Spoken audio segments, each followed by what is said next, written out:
الحمد لله الذي أنزل على عبده الكتاب ولم يجعل له عوجا تبارك الذي جعل في السماء بروجا وجعل فيها سراجا وقمرا منيرا وأشهد أن لا إله إلا الله وحده لا شريك له وأشهد أن سيدنا ومولانا محمدًا عبده ورسوله أما بعد فأعوذ بالله من الشيطان الرجيم بسم الله الرحمن الرحيم أتل ما أوحي إليك من الكتاب وأقم الصلاة صدق الله مولانا العظيم مولاي صل وسلم دائما أبدا على حبيبك خير الخلق كلهم. قابل احترام بزرگوں عزیز دوستو، رمضان المبارک رحمتیں برساتا ہوا، مغفرت کے پروانے تقسیم کرتا ہوا اور جہنم سے خلاصی کی خوشخبریاں سناتا ہوا ہم سے رخصت ہوا. اب رمضان کے بعد ہم نے کیا کرنا ہے، کن اعمال کو ہم نے باقی رکھنا ہے، کن کی ہم نے پابندی کرنی ہے، اور کون سے ایسے اعمال ہیں جن کو خاص اہمیت حاصل ہے. تو اس سلسلے میں آپ کے سامنے 21ویں پارے کی پہلی آیت کا ایک حصہ تلاوت کیا. اس میں اللہ تبارک و تعالی نے اپنے محبوب رحمت کائنات جناب محمد الرسول اللہ صلی اللہ علیہ وسلم کو 2 چیزوں کا حکم فرمایا ہے اعمال میں سے. اب جو چیز اللہ رب العزت اپنے محبوب کو فرما رہے ہیں تو اس سے بڑھ کر اہمیت اور کیا بیان کی جا سکتی ہے. بتانے والے، حکم دینے والے اللہ رب العزت ہیں، اور جن کو حکم دیا جا رہا ہے، جن کو مشورہ دیا جا رہا ہے، جن کو ارشاد فرمایا جا رہا ہے، وہ کائنات کی سب سے افضل بہترین ہستی اور اللہ تبارک و تعالیٰ کے سب سے زیادہ مقرب بندے ہیں. 2 چیزوں کا اللہ تبارک و تعالیٰ نے حکم دیا. پہلی چیز فرمایا کہ اتل ما اوحی الیک من الکتاب، قرآن پاک کی تلاوت کریں. تلاوت کریں اس وحی کی، اس کتاب کی جو آپ کی طرف اتاری جا رہی ہے، وحی کی جا رہی ہے، یعنی قرآن حکیم. قرآن حکیم اللہ تبارک و تعالیٰ کی مقدس کتاب ہے، اللہ کا کلام ہے، اور اس کے پڑھنے پر فرمایا کہ ہر حرف پر نیکی ملتی ہے، اور اللہ کے ہاں ہر نیکی کا اجر 10 گنا ہوتا ہے.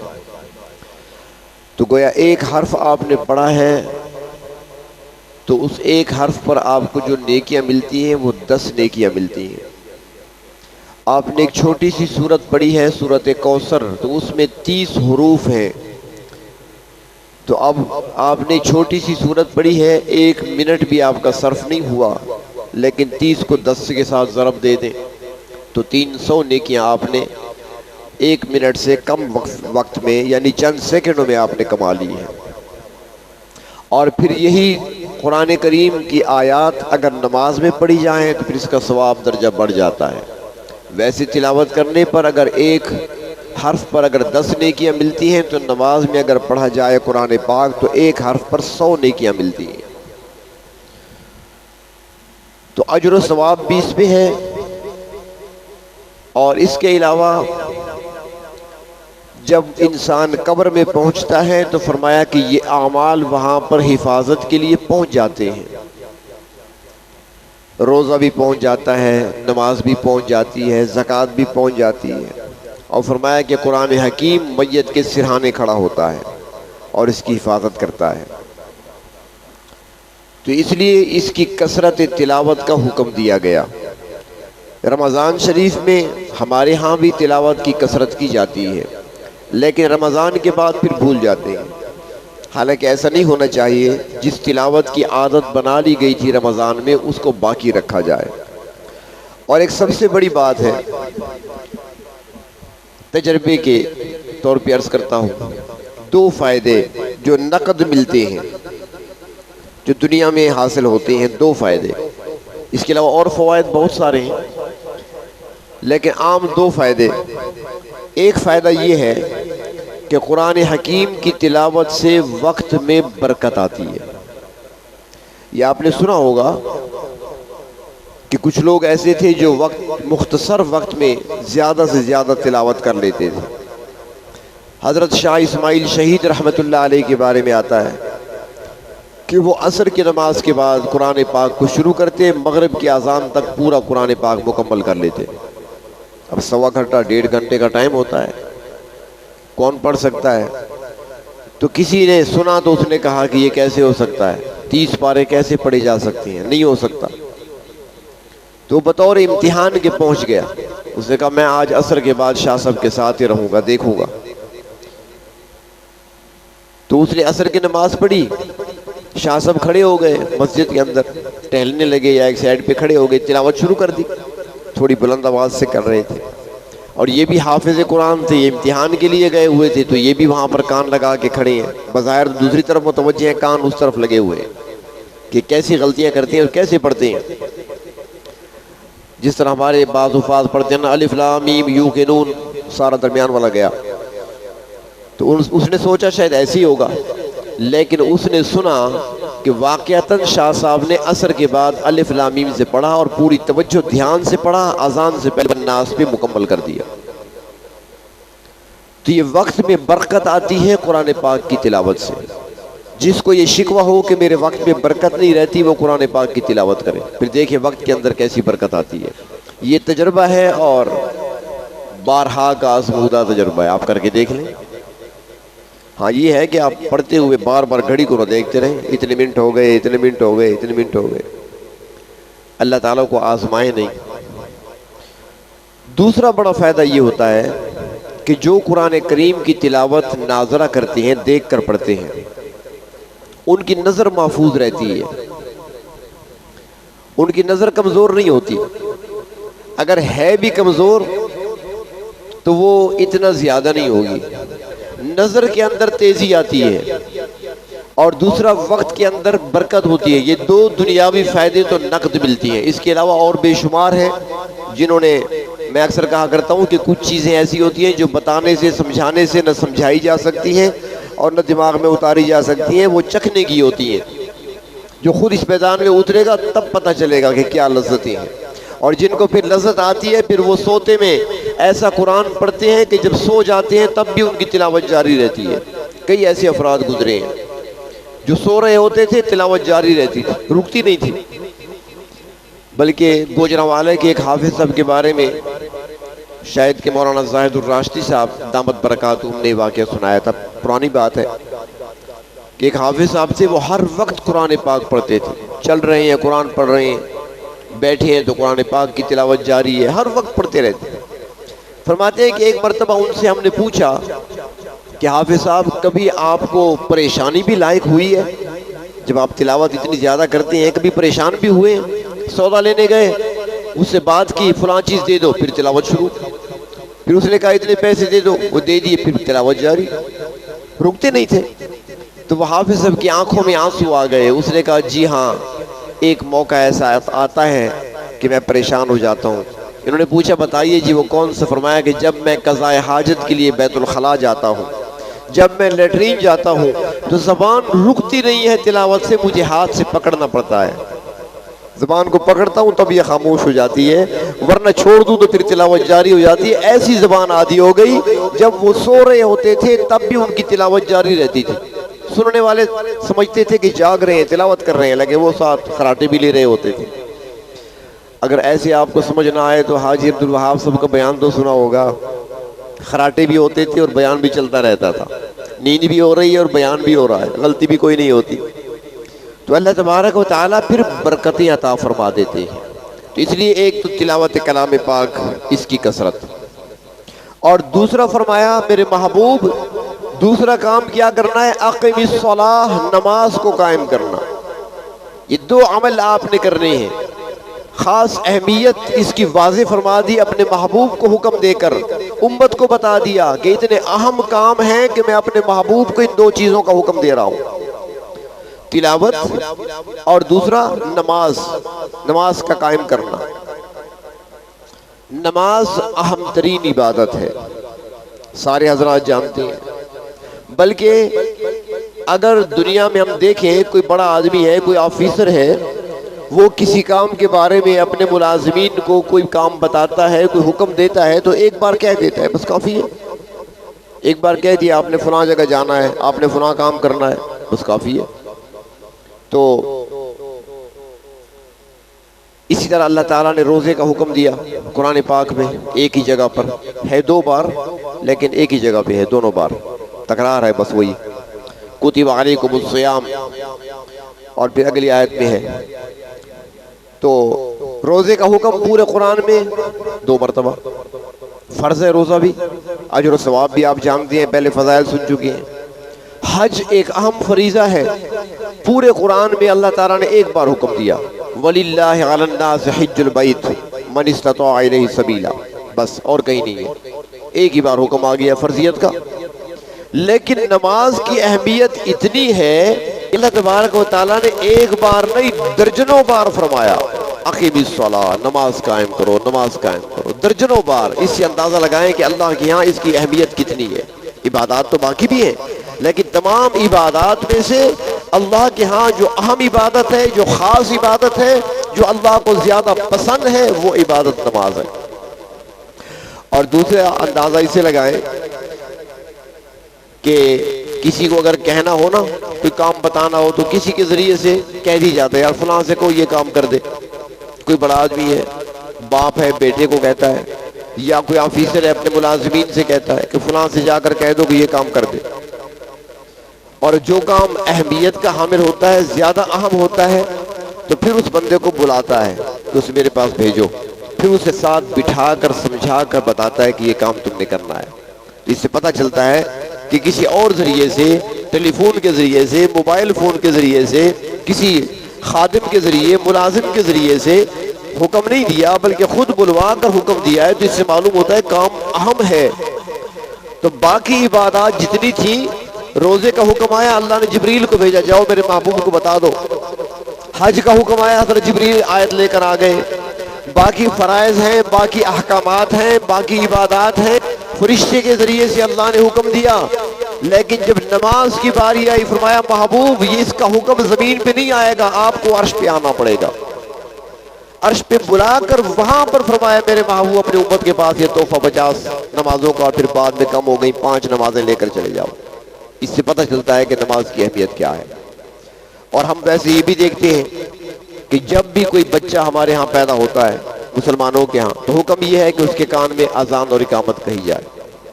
یہ اذان اور اقامت کیوں ہے؟ اس کا مطلب صرف یہ نہیں کہ اللہ تعالیٰ کی عظمت اور بڑائی بچے کے کان میں ڈال دو، یہ مقصود نہیں ہے، ورنہ اس کے لیے تو صرف اللہ اکبر کہہ دینا کافی تھا، اللہ کا نام لے لینا کافی تھا۔ پوری اذان ہے، حی علی الصلاۃ، حی علی الفلاح، قد قامت الصلاۃ، الصلاۃ خیر من النوم، یہ ساری چیزیں اس کے اندر ہیں۔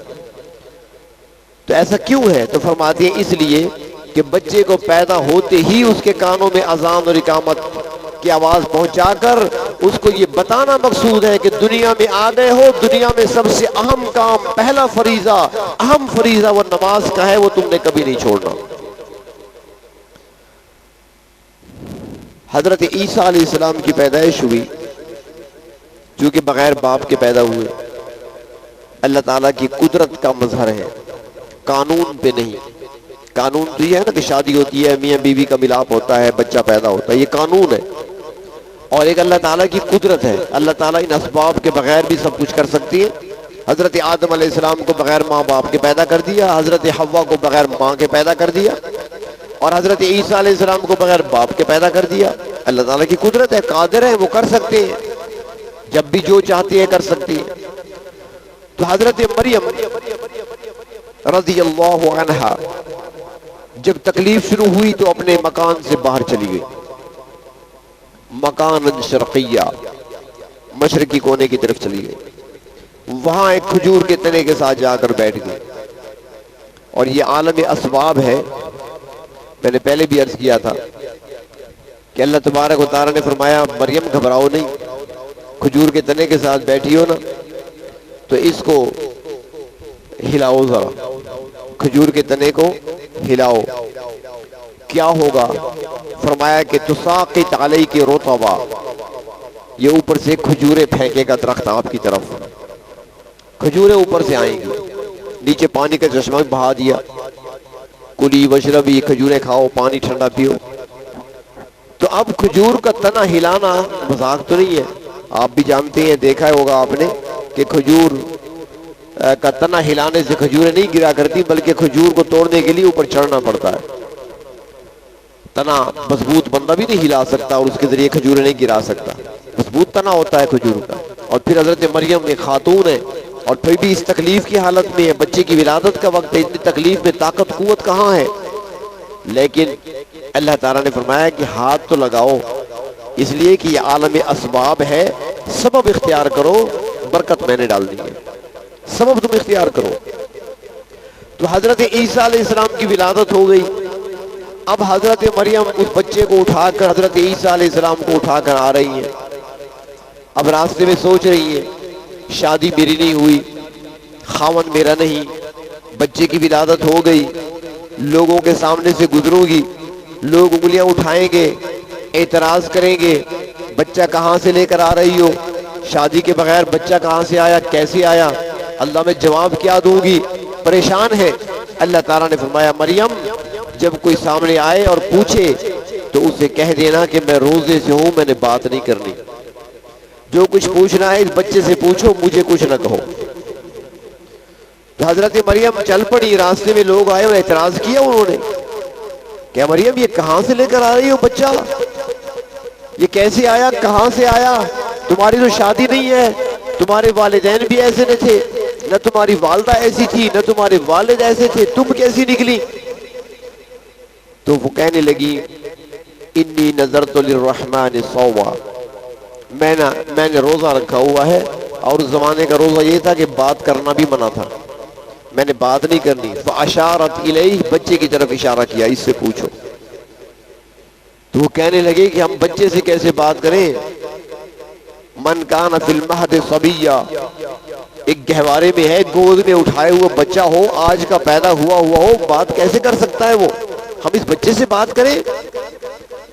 ابھی وہ یہ کہہ رہے تھے کہ وہ بچہ ماں کی گود میں بول پڑا، حضرت عیسیٰ علیہ السلام بول پڑے، اور کیا فرمایا؟ قال انی عبد اللہ، فرمایا لوگوں میرے والدہ کی طرف انگلیاں نہ اٹھاؤ، اعتراض نہ کرو، میں اللہ کا بندہ ہوں، انی عبد اللہ، میں اللہ کا بندہ ہوں، آتانی الکتاب، اللہ نے مجھے کتاب دی ہے انجیل، وجعلنی نبیا، اور مجھے اللہ نے نبوت سے سرفراز فرمایا ہے، مجھے اللہ نے تاج نبوت پہنایا ہے، مجھے نبی بنا کر بھیجا ہے اللہ تبارک و تعالیٰ نے۔ ماں کی گود میں پہلا دن بات کر رہے ہیں۔ وجعلنی مبارکن اینما کنت، اور میرے لیے برکتیں ہیں میں جہاں بھی ہوں، اللہ نے برکتوں کو میرے ساتھ لگا دیا ہے، میں جہاں بھی ہوں گا برکتیں میرے ساتھ ہوں گی، زمین پہ ہوں تو برکتیں یہاں پہ ہیں، آسمانوں پہ ہوں گا تو برکتیں وہاں پہ ہوں گی، پھر آؤں گا تو برکات میرے ساتھ ہوں گی۔ یہ تو تعارف کرا دیا اپنا کہ میں کون ہوں، اللہ کا بندہ ہوں، میری حیثیت کیا ہے، مجھے اللہ نے کتاب دی ہے، مجھے نبی بنایا ہے، مجھ پر انعام کیا ہے کہ برکتیں میرے ساتھ کر دی ہیں، یہ تعارف ہو گیا۔ آگے مجھے بھیجا کس لیے ہے، میں آیا کیوں، میری ڈیوٹی کیا ہے، مجھے کون سا حکم میرے رب نے دیا ہے، جس نے برکتیں عطا کی ہیں، جس نے پیدا کیا ہے، اپنی قدرت کا اظہار کرتے ہوئے بغیر باپ کے ماں کے بطن سے پیدا ہوا ہوں، اس پروردگار نے مجھے حکم کیا دیا ہے، پہلا حکم فرمایا کہ وَأَوْصَانِي بِالصَّلَاةِ، مجھے حکم دیا گیا ہے نماز ادا کرنے کا۔ حضرت عیسیٰ علیہ السلام کی پہلی تقریر میں پہلی عبادت نماز کا تذکرہ، بچہ دنیا میں آتا ہے، کان میں اذان و اقامت کہہ کر سب سے پہلے اہمیت بتانی ہے اس کو تو نماز کی بتانی ہے۔ اور نماز ایک ایسی اہم عبادت ہے کہ یہ صرف انسان نہیں بلکہ اللہ کی جو باقی مخلوق ہے وہ بھی ادا کرتی ہے۔ دو عبادتیں ایسی ہیں دنیا میں جو انسانوں کے ساتھ باقی مخلوق بھی ادا کرتی ہے، دو عبادتیں، ایک نماز اور ایک ذکر۔ جتنی مخلوق ہے وہ ذکر بھی کرتی ہے اور نماز بھی پڑھتی ہے۔ اب ہم ان کا ذکر کیسے سمجھیں؟ وہ تسبیح، ذکر کو تسبیح کہتے ہیں نا، اللہ کی پاکی بیان کرنا۔ وہ تسبیح کیسے پڑھتے ہیں، تسبیح کیسے بیان کرتے ہیں پروردگار عالم کی؟ اللہ ہمیں تو سمجھ نہیں آتی۔ ہم نے چڑیوں کی آوازیں بھی سنی ہیں، ہم نے مرغوں کی آوازیں بھی سنی ہیں، ہم نے باقی جانوروں کی آوازیں بھی سنی ہیں، لیکن اللہ ہم نے تسبیح پڑھتے ہوئے تو نہیں دیکھا ان کو۔ اللہ ہم نے ان کی زبان سے تسبیح، آپ کی جو تسبیح پاکی بیان کرنا، آپ کا ذکر کرنا، یہ تو اللہ ہم نے نہیں دیکھا، نہیں سنا۔ اللہ فرماتے ہیں لا تفقہون تسبیحہم، تم ان کی تسبیح کو سمجھ نہیں سکتے، تمہیں وہ شعور نہیں ہے۔ میں سمجھتا ہوں میری تسبیح اور میری پاکی بیان کرتے ہیں، میری حمد بیان کرتے ہیں، میرا شکر ادا کرتے ہیں، میرا ذکر کرتے ہیں، میں سمجھتا ہوں، سنتا ہوں۔ تمہارے اندر وہ شعور نہیں ہے کہ تم ان کی تسبیح کو سمجھ سکو۔ اللہ نماز پڑھتے ہیں، یہ کیسے پڑھتے ہیں؟ ہم نے تو کسی بکری کو، کسی جانور کو نماز پڑھتے نہیں دیکھا۔ نماز میں تو قیام ہوتا ہے، نماز میں تو رکوع ہوتا ہے، نماز میں تو سجدہ ہوتا ہے۔ اللہ ہم نے تو ان کو نہیں دیکھا، یہ کیسے نماز پڑھتے ہیں اور انہوں نے سیکھی کہاں سے ہے نماز؟ ان کو نماز سکھانے والا کون ہے؟ ان کو سمجھانے والا کون ہے؟ ان کو نماز کا طریقہ بتانے والا، تربیت کرنے والا کون ہے؟ اللہ تبارک و تعالی اس کا جواب قرآن حکیم میں خود دیتے ہیں۔ فرمایا کہ کل قد علم صلاتہ و تسبیحہ، فرمایا کہ تمام مخلوق، تمام جانور، تمام درندے چرندے پرندے، جتنی مخلوق اللہ کی ہے وہ سارے کے سارے اپنی نماز کا طریقہ بھی جانتے ہیں، تسبیح کا طریقہ بھی جانتے ہیں۔ تم نہیں جانتے، تم نہیں سمجھ سکتے، لیکن قد علم، وہ جانتے ہیں، انہیں معلوم ہے کہ ہم نے اپنے رب کی نماز کیسے ادا کرنی ہے، تسبیح کیسے پڑھنی ہے۔ تو معلوم ہوا کہ نماز ایسی عبادت ہے کہ انسان تو کرتی ہے، انسان پر تو فرض ہے، لیکن انسان کے ساتھ جو باقی مخلوق ہے اس عبادت میں وہ بھی شریک ہے۔ اب وہ کیسے کرتی ہے پروردگار عالم فرماتی ہے ان کو معلوم ہے، اور جس طریقہ ان کو دیا گیا فطری طور پر وہ اسی طریقے سے ادا کرتی ہے۔ پروردگار عالم سمجھتی ہیں کہ کون سی مخلوق میری تسبیح بیان کر رہی ہے، کون سی مخلوق کس انداز سے میرے آگے جھک رہی ہے، میری عبادت کر رہی ہے، میری نماز پڑھ رہی ہے۔ اور نماز کو ایک یہ بھی اہمیت حاصل ہے کہ باقی جتنی عبادات ہیں ان کے اثرات ہماری اپنی ذات تک محدود ہیں۔ روزہ رکھا نا، فائدہ کیا ہوگا؟ لعلکم تتقون، تقوی پیدا ہوگا، انسان کے اندر تقوی آئے گا، اللہ کا خوف آئے گا، گناہوں سے بچنے کی اس کی تربیت ہوگی، نیکیاں کرنے کا جذبہ پیدا ہوگا۔ اپنے آپ کو فائدہ ہوگا نا، میرا روزہ رکھنے سے آپ کو تو فائدہ نہیں ہوتا، اور نہ آپ کا روزہ رکھنے سے مجھے فائدہ ہوتا ہے، جو رکھے گا اسی کو خود فائدہ ہوگا۔ اس طریقے سے جو حج ادا کرے گا وہ مناظر دیکھے گا، وہاں پر اگر اخلاص کے ساتھ وہ گیا ہے، محبت سے اگر اس نے حج کیا ہے، اس کے دل میں اللہ کی عظمت بھی آئے گی، اللہ کی محبت بھی آئے گی، فائدہ ہوگا اس کو۔ اس طریقے سے کوئی زکوٰۃ ادا کرتا ہے تو زکوٰۃ ادا کرنے سے غریبوں کے ساتھ، مسکینوں کے ساتھ ہمدردی کے جذبات پیدا ہوں گے، ان کی دعائیں اسے ملیں گی، اور اس کے اندر زہد پیدا ہوگا، بخل کا خاتمہ ہوگا، مال جمع کرنے کی حرص کم ہوگی، یعنی زکوٰۃ ادا کرنے سے اپنے آپ کو پیدا ہوگا۔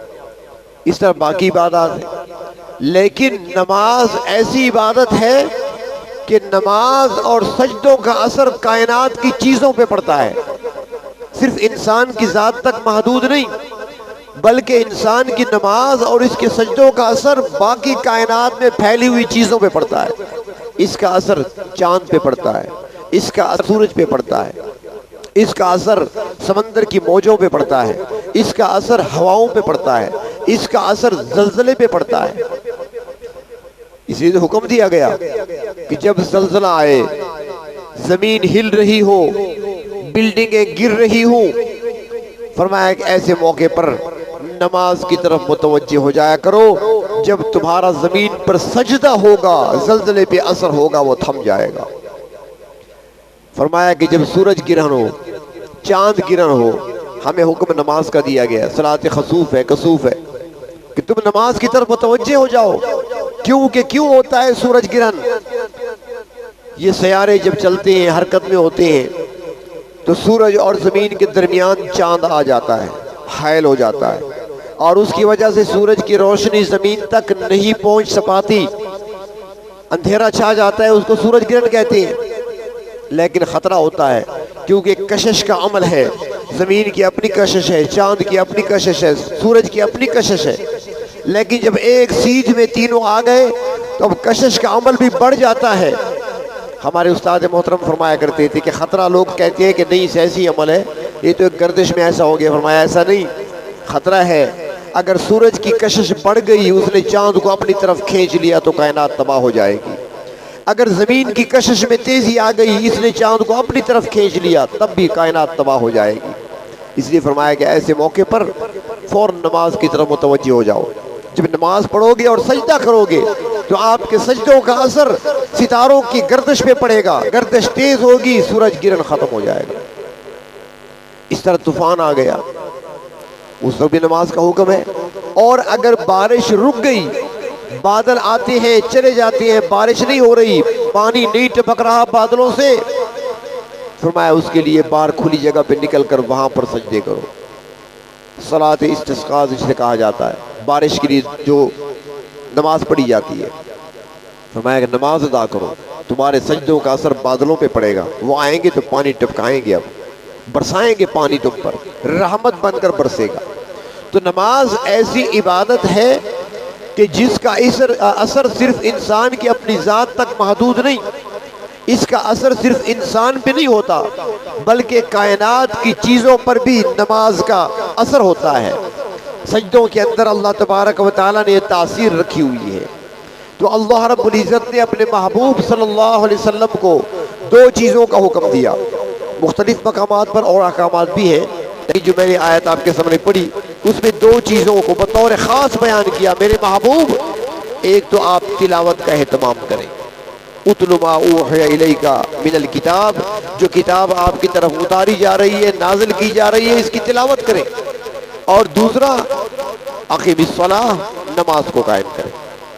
تو حکم دیا اپنے محبوب کو، اور ان کے ذریعے سے پوری امت کے لیے حکم ہے کہ تلاوت کی کثرت ہو۔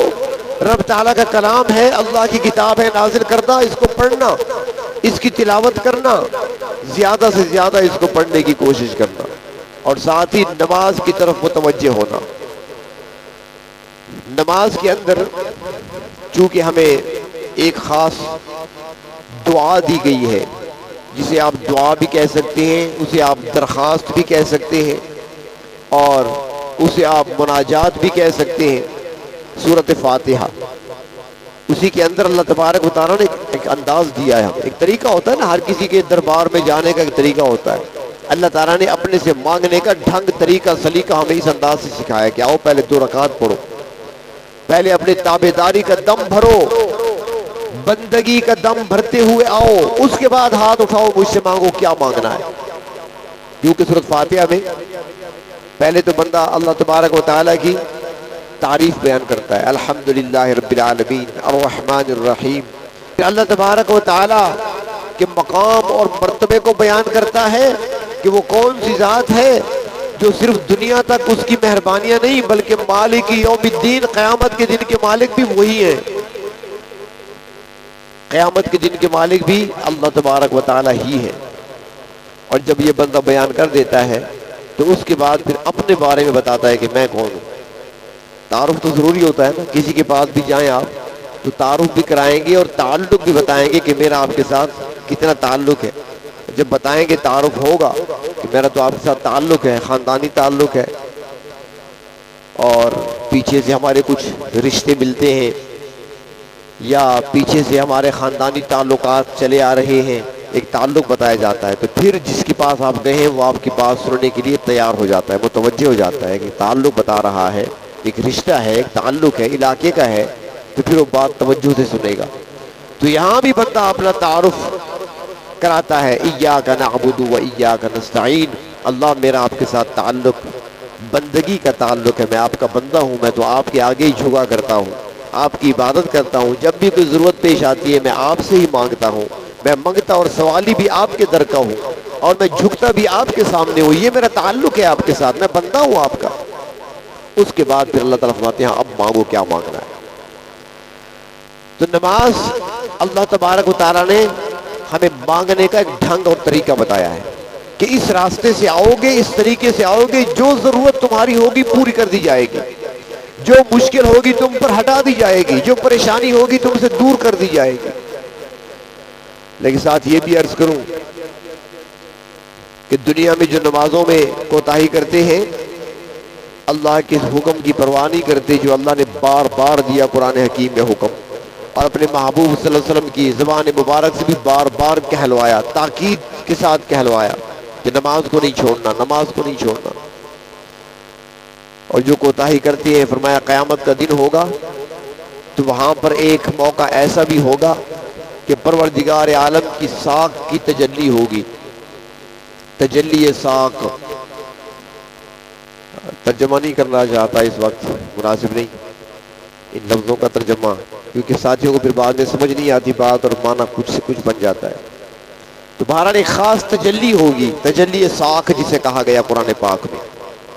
فرمایا جب وہ تجلی ہوگی تو سارے لوگ سجدے میں گر جائیں گے، رب تعالیٰ کے سامنے سجدے میں گر جائیں گے، اور کچھ لوگ وہ ہوں گے جن کی کمر تختے کی طرح ہو جائے گی، وہ سجدہ نہیں کر سکیں گے، جھک نہیں سکیں گے۔ اللہ تعالیٰ ہماری حفاظت فرمائے، اس دن کی رسوائی سے ہمیں بچا لیں، اپنے سامنے اس دن بھی سجدہ کرنے کی توفیق عطا فرما دیں۔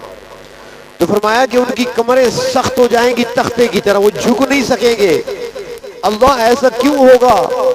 وہ سجدہ کیوں نہیں کر پائیں گے؟ باقی لوگ سجدے میں پڑے ہیں، وہ کھڑے ہیں، آخر کیوں؟ اللہ تعالیٰ قرآن حکیم میں فرماتی ہیں یدعون الی السجود وهم سالمون، کہ دنیا میں وہ سجدے کے لیے بلائے جاتے تھے اور وہاں وہ ٹھیک بھی تھے، ان کی کمر ٹھیک تھی، تختے کی طرح نہیں تھی، ان کو بلایا جاتا تھا، وہ نہیں آتے تھے، دنیا میں سجدہ نہیں کرتے تھے، دنیا میں رب کے سامنے جھکتے نہیں تھے۔ جو دنیا میں نہیں جھکا، جس نے دنیا میں رب کا سجدہ نہیں کیا، وہ قیامت کے دن تجلی ساکھ کے آگے سجدہ نہیں کر سکے گا، وہاں اس نعمت سے محروم رہے گا۔ اس لیے نماز کو ایک اہمیت حاصل ہے۔ رمضان گزر چکا ہے لیکن یہ رحمتیں اور برکتیں پورا سال رہتی ہیں، پروردگار عالم کے احکامات پورے سال کے لیے اور پوری زندگی کے لیے ہیں، پیدائش سے لے کر وفات تک، موت تک کے لیے احکامات اللہ تبارک و تعالیٰ نے دیے ہمیں، اسلام نے رہنمائی فرمائی ہے، اور ان احکامات میں سے سب سے اہم حکم اور عبادات میں سے سب سے اہم عبادت وہ نماز ہے۔ تو لہٰذا اللہ تبارک و تعالیٰ نے اپنے محبوب کو جو فرمایا، میرے محبوب دو کام آپ نے بطور خاص کرنے ہیں، اتل ما اوحی الیک من الکتاب، جو آپ کی طرف کتاب نازل کی جا رہی ہے اس کی تلاوت کریں، واقم الصلاۃ، اور نماز کو قائم کریں۔ تو آپ کی وساطت سے پوری امت کو یہ حکم مل رہا ہے، قرآن پاک کی تلاوت کی کثرت کرنے کا اور نمازوں کی پابندی کرنے کا اور نمازوں کا خیال اور دھیان رکھنے کا حکم دیا جا رہا ہے۔ تو اللہ تبارک و تعالی ہم سب کو قرآن پاک کی تلاوت محبت سے، ادب سے اور کثرت کے ساتھ کرنے کی توفیق عطا فرمائیں، اور نمازوں کی پابندی کی اللہ تعالی ہمیں توفیق عطا